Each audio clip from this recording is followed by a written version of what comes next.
George, you really are the worst. Come on, let's watch David Letterman. Salut tout le monde, c'est Xavier, bienvenue sur Watch Mojo Français. Aujourd'hui on va vous présenter notre sélection de scènes de films si mauvaises qu'elles ont non seulement ruiné le film dans lequel elles se trouvaient, mais aussi la carrière des acteurs qui les ont joués. Faites bien attention, il y aura des spoilers. Well, that's what she says about me. She says that I'm fun deficient. I don't believe that. Numéro 10, Eddie devient Venom, Spider-Man 3. Trop de méchants, ça peut gâcher un film. Spider-Man 3 avait déjà 2 méchants qui n'étaient pas à la hauteur de ceux de ses prédécesseurs. Raimi a donc inclus à contre-cœur un troisième, ce qui a donné lieu à la scène la plus ridicule du film.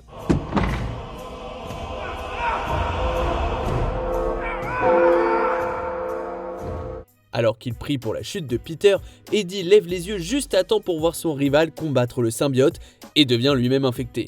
Cette scène, qui se voulait inquiétante, a manqué sa cible et s'est avérée ridicule.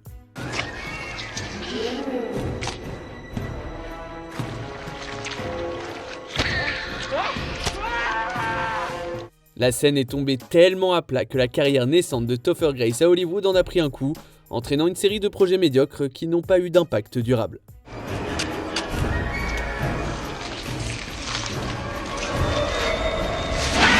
Numéro 9, quand l'amour va mal, rien ne va, Love Guru. Dans une mer de mauvaises scènes, celle-ci parvient encore à se démarquer. Et avec elle, Mike Myers prouve que même les grands peuvent rater le coche. Guru Pitka.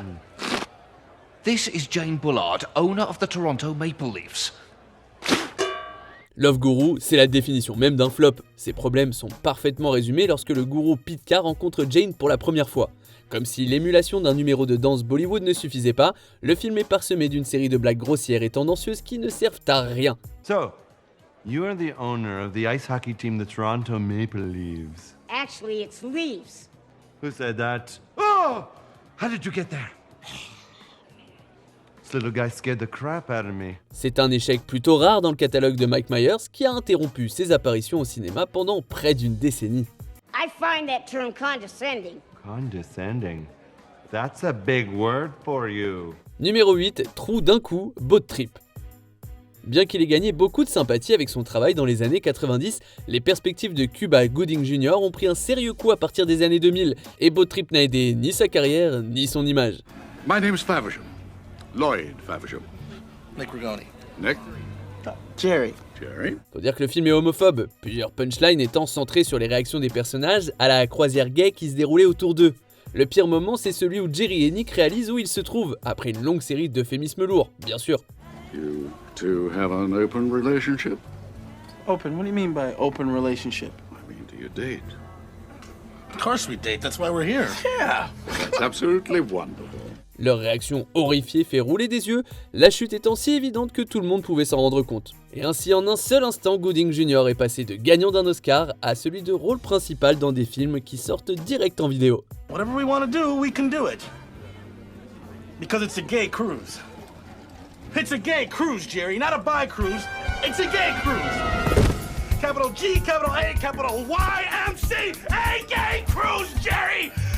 Damn, damn, damn! Numéro 7, Beverly et Howard deviennent intimes, Howard une nouvelle race de héros. Avant que Marvel ne devienne un mania des médias, la société a sorti plus d'un film raté, comme celui-ci.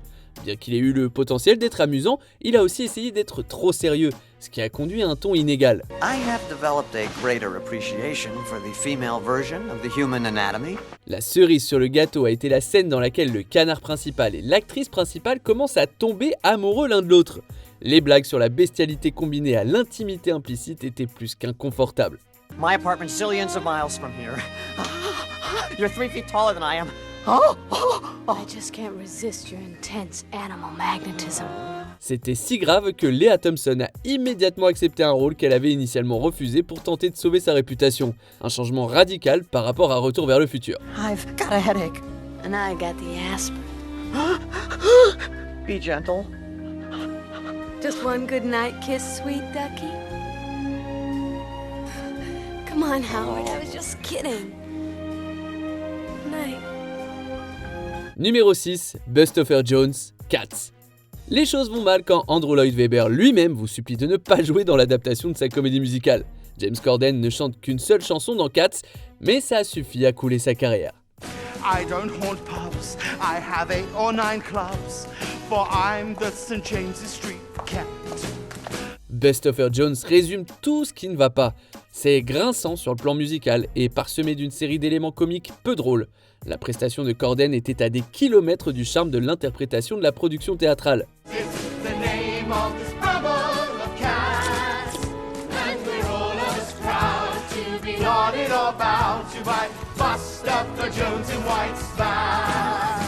En tant que vedette, Corden a essuyé la plupart des critiques. Depuis, sa filmographie se compose en gros de rôles de voix off et ça ne semble pas prêt de changer.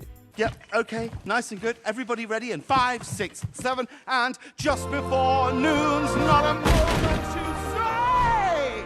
Oh,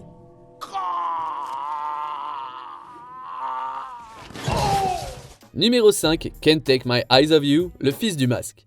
Faire une suite à un classique, ça n'est pas forcément une chose facile. Le premier volet de The Mask était une tempête de chaos parfaite, donc forcément le film allait être difficile à égaler, et le fils du masque échoue d'ailleurs lamentablement. No ID, no party. Where did the wife put that invitation? ID, not IV. Excuse me. My bad. Les tentatives de Jimmy Kennedy d'imiter Jim Carrey tombent complètement à plat, la première scène étant d'ailleurs la pire. Lorsque Tim active pour la première fois les pouvoirs du masque, ce qui suit immédiatement est un flot de blagues et de choix de montage maladroits avant de se terminer par un douloureux remix de Can't Take My Eyes Off You. You're just too good to be true. Can't take my eyes off you. You feel like having a touch. I wanna hold you so much. Ouais, quand on voit tout ça, on se dit qu'on aurait peut-être dû relancer l'original plus tôt. Ça a anéanti les chances de Kennedy dans la comédie, le reléguant à un catalogue de petits rôles à la télévision.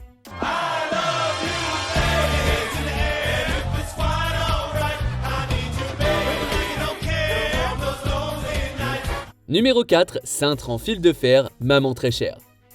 Ce qui aurait pu être un grand biopic sur l'une des plus grandes stars du XXe siècle a été gâché par l'ajout de plusieurs segments fabriqués et histrioniques. Le plus flagrant est de loin la scène désormais tristement célèbre dans laquelle Joan Crawford voit des cintres en fil de fer dans le placard de sa fille et se met à disjoncter avant de frapper sa fille à plusieurs reprises avec l'un d'entre eux. No wire hangers! What's wire hangers doing in this closet when I told you no wire hangers ever? Outre le fait qu'un tel événement ne s'était jamais produit dans la vie et n'ait jamais été décrit dans l'autobiographie de Christina Crawford, il était joué de manière si dramatique par Faye Dunaway qu'il était impossible à le prendre au sérieux.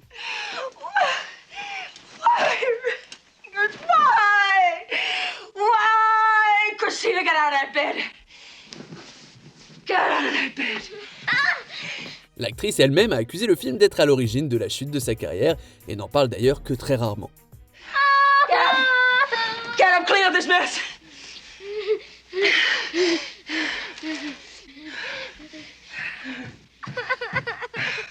Numéro 3, Marie est touchée, le parrain 3e partie. C'est un cas de népotisme qui a mal tourné. Les 2 premiers volets de la série Le Parrain sont considérés comme des classiques, voire des films parfaits. Le 3e, pas vraiment. L'un des plus gros problèmes vient de l'interprétation de Marie, jouée par Sofia, la fille de Francis Ford Coppola, qui n'est pas spécialement une très bonne actrice, ce qui a été mis en évidence lors de l'apogée du film. You don't have to do this to me, please. Doing what, sweetie? What do you mean? Come on. Mary, please. En effet, à la toute fin du film, Marie confronte son père avant d'être mortellement touchée.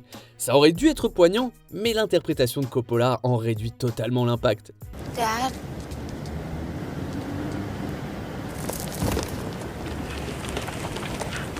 Sofia Coppola a sagement laissé tomber sa carrière d'actrice pour se concentrer sur la réalisation, prouvant que la pomme n'était pas tombée trop loin de l'arbre. Can I please talk to you now? Not now, Mary. It's not a good time.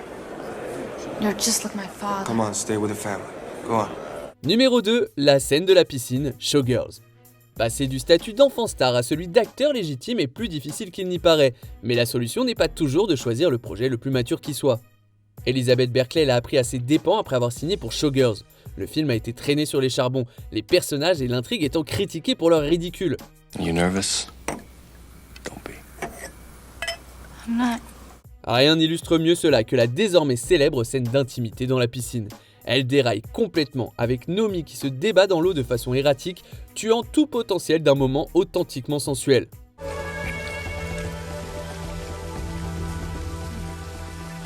Ce moment gratuit résume parfaitement tout ce qui ne va pas dans le film. Après sa sortie, le talent et le caractère de Berkeley ont été traînés dans la boue, plusieurs réalisateurs refusant même de la rencontrer.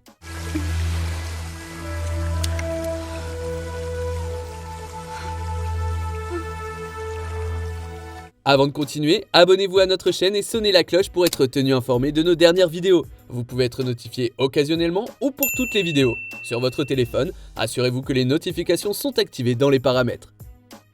Numéro 1, la scène de basketball Catwoman.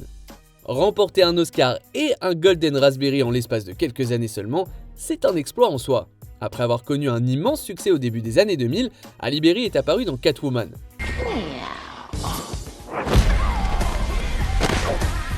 Le film a été détesté par tous, la pire scène étant de loin celle du 1 contre 1 de basket.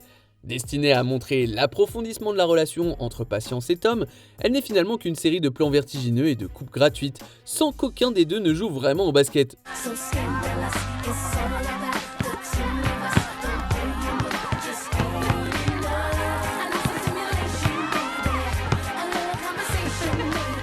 La séquence et le film lui-même sont si ridicules qu'ils ont ruiné la réputation d'Halle Berry. Bien qu'elle ait continué à avoir du taf, son répertoire est passé de très acclamé à moyen au mieux.